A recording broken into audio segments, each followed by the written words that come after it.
Om Swastiastu. Selamat pagi anak-anak kelas 10. Semoga pagi hari ini dalam keadaan sehat dan tentunya selalu dalam lindungan Tuhan Yang Maha Esa, Ida Sang Hyang Widi Wasa. Di pertemuan kelima, materi kedua di sub pokok bahasan pada pagi hari ini kita membahas tentang Upaweda.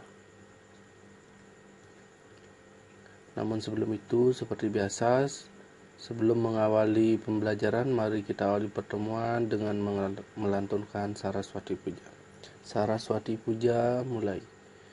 Om Saraswati Namastubhyam Warade Kamarupini Vidyarambam Karisyami Siddhir Bhavatu Miyasada. Selesai.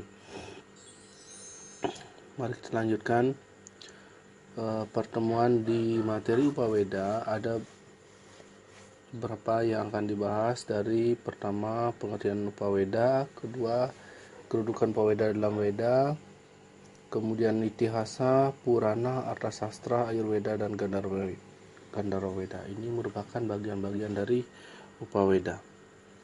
Mari kita lanjutkan. Nah, ini nanti ada 4 kali pertemuan dan juga evaluasi. Tujuan pembelajaran sudah pernah disampaikan di video perkenalan materi. Mari kita ingat sedikit. Mampu memahami ajaran Upaweda, kemudian mampu mempraktikkan ajaran Upaweda dalam kehidupan sehari-hari.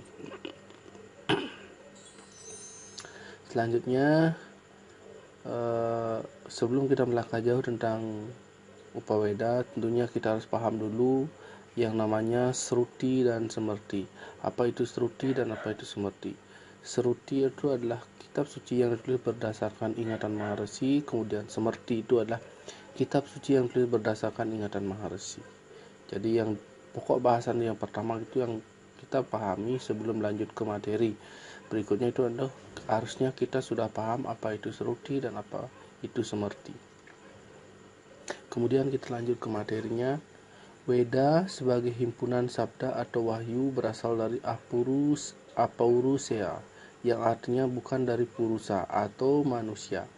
Sebab para resi penerima wahyu berfungsi hanya sebagai instrumen atau sebagai sarana dari Tuhan Yang Maha Esa untuk menyampaikan ajaran sucinya.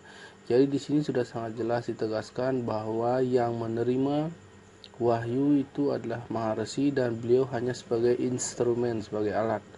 Bukan beliau yang menciptakan, tetapi beliau menulis sesuai dengan apa yang beliau terima dari Tuhan, dari Brahman itu sendiri.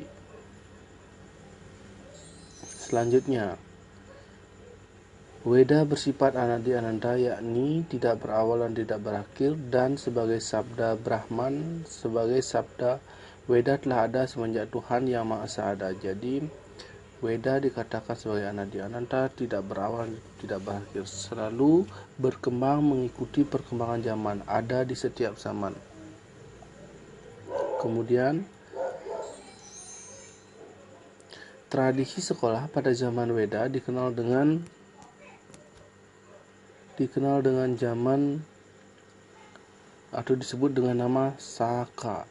Saka yang pada awalnya berarti cabang dan kemudian berarti tempat mempelajari Weda. Selanjutnya pengertian Saka ini berkembang menjadi Sampradaya atau asrama, yaitu tempat atau pusat mempelajari Weda. Jadi Saka itu adalah dulunya adalah tempat untuk mempelajari Weda. Kalau yang masih kita warisi namanya di zaman sekarang itu sudah berevolusi nama menjadi asrama atau pasraman. Itu berawal dari kata Saka.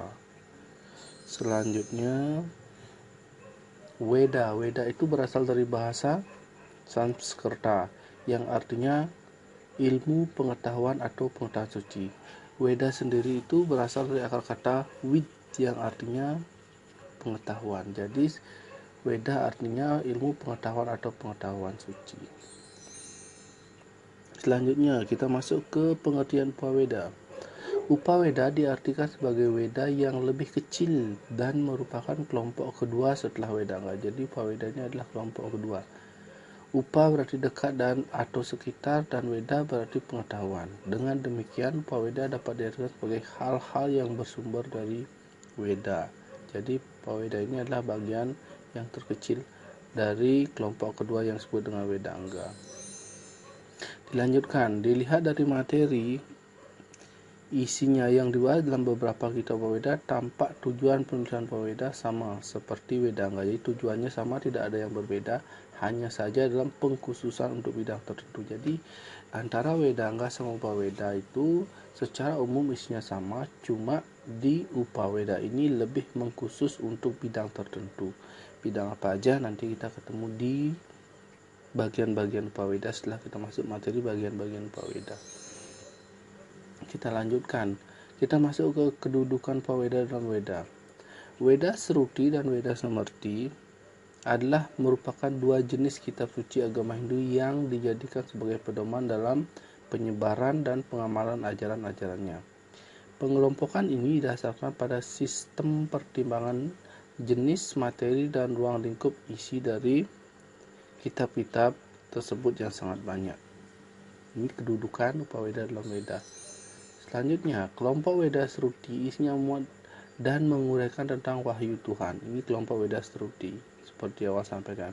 Kemudian kelompok Weda Samarti memuat tentang kehidupan manusia dalam bermasyarakat, bernegara, dan semua didasarkan atas hukum yang juga disebut dengan Dharma Sastra. Dharma berarti hukum, sastra berarti ilmu. Nanti materi Dharma Sastra ketemu di kelas 11. Kita lanjutkan. Kedudukan upaweda dalam weda dilihat dari materi isinya sudah jelas sesuai arti dan tujuan serta apa yang menjadi bahan kajian dalam kitab upaweda. Upaweda pada dasarnya dinyatakan mempunyai hubungan yang sangat erat dengan weda. Jadi memiliki hubungan yang sangat erat dengan weda. Upaweda. Kemudian untuk pertemuan kali ini ada tugas seperti biasa. Tugasnya ini ada 3 tugas, silakan dikerjakan, dipoto, kemudian diupload di GCR. Itu tugasnya. Kemudian untuk pertemuan pada kali ini Bapak cukupkan sampai di sini dulu. Kirang langkung guna sampura. Mari kita tutup pertemuan dengan doa. Om sarve bhavantu sukhinah, sarve santu niramayah, sarve patrani pasyantu, ma kaschit dukkha bhavir. Om shanti shanti shanti. Om